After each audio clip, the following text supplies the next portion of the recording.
कानपुर के महराजपुर से जो तस्वीरें आई हैं वो एक परिवार का दर्द नहीं बयां करती है, बल्कि पूरे सिस्टम की नाकामी का एक जीता जागता सबूत है। एक माँ जिसकी उम्र 31 साल की थी, जिनका नाम चांदनी था, उनकी 2 मासूम बेटियां, एक 8 साल की पायल और दूसरी 5 साल की ब्यूटी, ये तीनों अब हमारे बीच में नहीं है। हालात और मजबूरी ने ऐसा खौफनाक मोड़ लिया कि एक हंसता खेलता परिवार हमेशा के लिए शांत हो गया। 12 साल पहले शादी हुई थी। आरोप है कि पति अक्सर बुरा बर्ताव करता था। मजबूर होकर एक औरत ने 5 साल पहले अपने मायके जाने का रास्ता चुना। लेकिन क्या मायके में एक अकेली बेटी का रहना आसान होता है? ये समाज एक बेटी को अपने मायके रहने की इजाजत कहाँ ही देता है। मायके की रोटी तोड़ रही हो, इस तरीके के ताने और ना जाने कितने ऐसे ताने दिए जाते हैं। परिवार में अनबन चल रही थी, लेकिन असली सवाल तो ये है कि जब इन तीनों की तबीयत बिगड़ी, जब ये जिंदगी और मौत के संघर्ष की लड़ाई लड़ रही थी, तब हमारा सिस्टम कहाँ था? ग्राउंड जीरो पर देखिए, हमने जो देखा वो आपको भी सोचने पर मजबूर कर देगा। कि बच्चियों का यहाँ पर नहीं होता है जी, ठीक है, वो वाली उसको कराओ जाके, इसको घर ले जाओ, ऐसे फेंक देना, पंचनामा करवा के ना प्रधान से मतलब के लगवा के ना फेंक देना, इसे फेंक देना ऐसे बोल रहा था। हाँ गलत। आपने कुछ बुरा नहीं किया? हम क्या खोगा बता, 3 दिन हादसा हुई नहीं, 3 दिन हादसा हुई तुम्हारे संगे, तो तुम क्या करिए बताओ? इस तरीके का रवैया था डॉक्टर क्या भाई? नहीं, अगर तुम्हारे सामने अगर 3 तुम्हारे घर वाले खत्म हो, तुम क्या कर सकते हो बताओ? आप तो क्या कहोगे? कल लड़ोगे? मानसिक स्थिति भी आप लोगों की सही नहीं थी, ये इस तरीके से वो लोग परेशान कर रहे थे। एक बहन थी हमारी, ठीक है, 2 बहनें थी, कोनो मतलब जो है कि दिमाग को खराब हो जाता आदमी का। एक मिट्टी में 2 आदमी खराब हो जाए, 3 दिन मिट्टी ना भैया। 2,500 रुपया मतलब पड़े, वो 3,000 मांगत रहा है। 2,500 रुपया किस चीज का लगा था? भाड़ा एम्बुलेंस का, एम्बुलेंस भाड़ा मांग रहा था? और का सरकारी एम्बुलेंस का मांग नहीं रहा था, वो लाया था वो। अच्छा, जब लेके आया, हाँ बिटिया 2,500 रुपया मांग रहा था। हाँ, 3,000 मांग रहा था, जब 2,500 रुपये में मरती है हाँ तो वहाँ से डॉक्टरों की हैसियत नहीं है कि बिना पोस्टमार्टम के दे दें, बिल्कुल, हाँ नहीं मिलता। और उनको दे दिया पता नहीं किस तरह, खैर बिना पोस्टमार्टम। पोस्टमार्टम क्या आपको शव दे दिया गया? भैया भगा जा रहा है, उन पर रुके नहीं देने है, भगा भी दिया? और का वहाँ तो भाग जो लेके ना दूसरे पैसे ना आएंगे।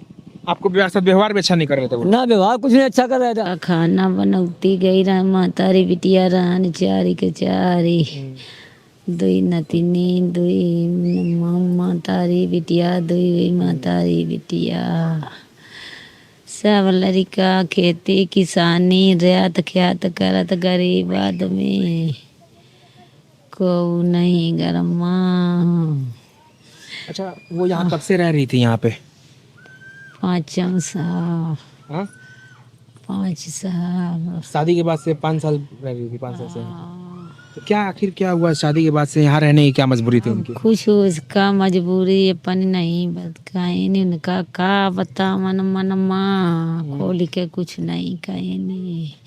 कमाती खाती रही, रोज उठी भोर खुरपी चलाओ, रोज उठी भोर खाओ बनाओ खुरपी, जहाँ मजूरी लग गई बच्चन के खाती रह।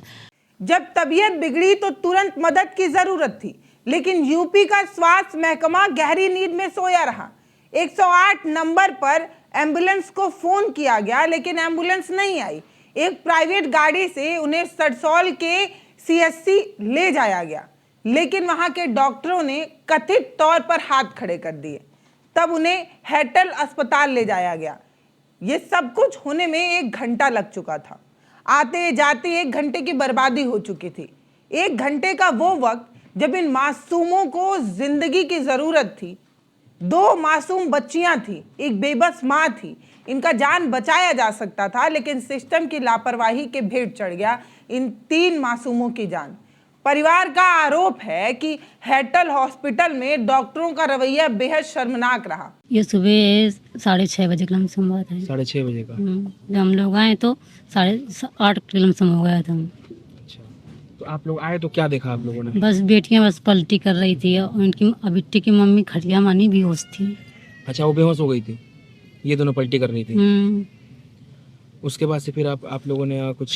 फिर गाड़ी तो तुरंत गाड़ी मंगाई गई, बुलाई गई, बस गाड़ी में बिठा के बस लेके भाग गए सब लोग। खाना वाना बन गया था उस दिन? खाना कुछ किसी घर में नहीं बना था। खाना अभी नहीं बना था?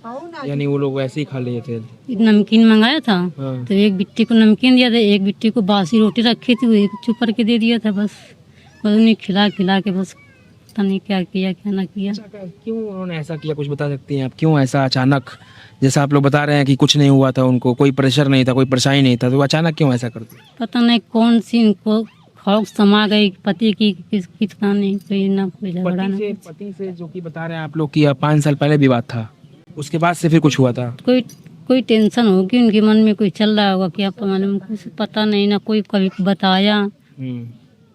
अच्छा, कुछ बातचीत हुआ है कुछ पति से? नहीं, फोन ही नहीं है। फोन कभी करते ही नहीं, जब से ये छोड़ के चले गए तो बात ही नहीं हुई। कहाँ के हैं वो? इटावा जिला। इटावा में। तो वो परेशान करते थे पहले? हाँ, मारते थे। 2-3 बार मारा है उसने, फिर एक बार ज्यादा मारा, उनके पिता लिवाला है। कानूनी प्रक्रिया और संवेदनाओं को ताक पर रखकर जो हुआ वो हैरान करने वाला था। परिवार हैटल हॉस्पिटल पहुंचता है, वहां उन्हें बचाने की कोशिश होनी चाहिए थी, उन्हें बचाना चाहिए था, लेकिन ऐसा कुछ नहीं हुआ। हैरानी की बात तो ये है, आरोप जो लग रहा है, बिना पुलिस को सूचना दिए, बिना किसी कानूनी प्रक्रिया के उन्हें वापस भेज दिया गया। ये कौन सा नियम है भैया? ये कैसा नियम है? अस्पताल वाले इस तरीके की लापरवाही कैसे कर सकते हैं? जब पुलिस को इस बात की जानकारी हुई तब दोबारा पुलिस घर पर पहुंचती है और आगे की मेडिकल लीगल कार्रवाई को आगे बढ़ाती है। आखिर अस्पताल प्रशासन इतनी जल्दबाजी में क्यों था? वो पुलिस को सूचना देने की जरूरत क्यों नहीं करता है? आखिर क्या छुपाने की कोशिश थी? एम्बुलेंस अगर टाइम में पहुंच जाता तो आज उनको बचाया जाता? हाँ, हो सकता था, मतलब कि बच जा, अगर न ऊपर वाला मतलब प्रयास किया जाता है। हैलेट की दूरी करीबन वही होगी 30 किलोमीटर लगभग, 30-35 यहाँ से हैलेट। हाँ, तब 40 कम हुई, 40-50 है ना, 40-50 किलोमीटर। हाँ। पुलिस प्रशासन और एडीएसपी पूर्व की जांच में एक अलग तरीके का एंगल, एक दूसरी कहानी पता चलती है। पुलिस का कहना है कि महिला घरेलू कलह से भारी तनाव में थी। दैनिक भास्कर की प्रकाशित खबर के मुताबिक वो इतनी परेशान थी कि उसे एक बड़ा और दर्दनाक कदम उठाना पड़ा। ये बात झकझोर देती है, एक माँ को अपने बच्चों का भविष्य इतना असुरक्षित क्यों लग रहा है? पिता से 5 साल पहले रिश्ता टूट चुका था, लेकिन उस अनबन ने दिए जो घाव थे वो कभी भरे नहीं। वो घाव समय के साथ भी भल नहीं पाया।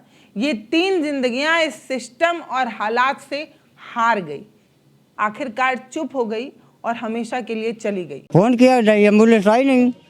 एम्बुलेंस आती तो कोई में कोई 3 लोग में 1 तो बज ही जाता, ऐसा तो है नहीं सब है। फोन किया यहाँ से सरकारी अस्पताल से भी एम्बुलेंस नहीं दिया है। सरकार की हालत पहुँच जाए, हालत पहुँचने के लिए एम्बुलेंस नहीं दिया। सरकारी अस्पताल में एम्बुलेंस खड़ी थी लेकिन नहीं भेजा है। सरासर गलत हुआ आप लोगों के साथ। सरसौल में बताओ, वहाँ से भी सरसौल तो यहाँ से काफी नजदीक है। सरसौल तो यहाँ 60 किलोमीटर है। 7 किलोमीटर। हाँ, यहाँ से पर्सनल गाड़ी गई, वहाँ से भी नहीं। जब सरसौल पर्सनल गाड़ी करके गए तो वहाँ भी नहीं भेजा। जब वहाँ पूरे 100 पहुँचे तो वहाँ से 100 पहुँचे तो डॉक्टर, अरे रुका पहले, जब 100 पहुँचे वहाँ पे तो डॉक्टर ने बात देखा एक कि हमारे कब्जे नहीं है, तो तुम वहाँ से एम्बुलेंस खड़ी थी, एम्बुलेंस करके तुम वहाँ हालत तो भेज सकते थे। पर्सनल गाड़ी करके वहाँ गया हालत अगला है। ये डॉक्टर की गलती है। आज कानपुर के महराजपुर में जो हुआ है वो हमारे समाज का वो आईना है जिसे हमें देखना चाहिए, लेकिन ना जाने क्यों हम देखते ही नहीं है। जब एक औरत अपने पति से उसके बुरे बर्ताव के कारण तंग आ जाती है और अपने मायके आती है तो उसे आश्रय की दरकार होती है, एक छत का सहारा चाहिए होता है। जब वो गंभीर हालात में होती है तो उसे एम्बुलेंस की ज़रूरत होती है, ना कि पैसे की मांग होती है। लेकिन हम ये समझ ही नहीं पाते। ये कोई पहली घटना नहीं है, इससे पहले गोरखपुर में भी एक ऐसी ही बेहद दर्दनाक घटना सामने आई थी, जहां पारिवारिक कलह और तनाव के चलते एक महिला ने अपने बच्चे के साथ ऐसा ही खौफनाक कदम उठाया था। इस खबर पर भी खूब चर्चा हुई थी और आज जो घटा है उस पर भी खूब चर्चा हो रही है। हम विकास के लाखों दावे करते हैं, लेकिन जमीन पर संवेदना एकदम खत्म हो चुकी है। हम असंवेदनशील हो चुके हैं। यही आज का सच है। ये घटना महज एक खबर नहीं है, ये एक बड़ा सवाल है उस समाज से, उन जिम्मेदार लोगों से जिन्होंने समय पर मदद नहीं की। जब इस लापरवाही की वजह ढूंढी जाती है ना, जिम्मेदारों को ढूंढा जाता है, तब कोई खड़ा भी नहीं होता, सख्त कार्रवाई भी नहीं होती है। हम में से सभी लोग, या मैं कह दूं कि अधिकतर, 4 समाज के लोगों से डरते रहते हैं। वो 4 लोग क्या कहेंगे, इसलिए अपनी जिंदगी ठीक से नहीं जी पाते। लेकिन जब मर जाते हैं तो 4 लोग भी खड़े नहीं हो पाते हैं। अगर इस महिला की कहानी को देखा जाए तो ये अपने पति से परेशान थी, मायके में सहारे के लिए आई थी, और जब मरते हुए समय में उन 4 लोगों की जरूरत थी तो वो 4 लोग खड़े ही नहीं हो पाए।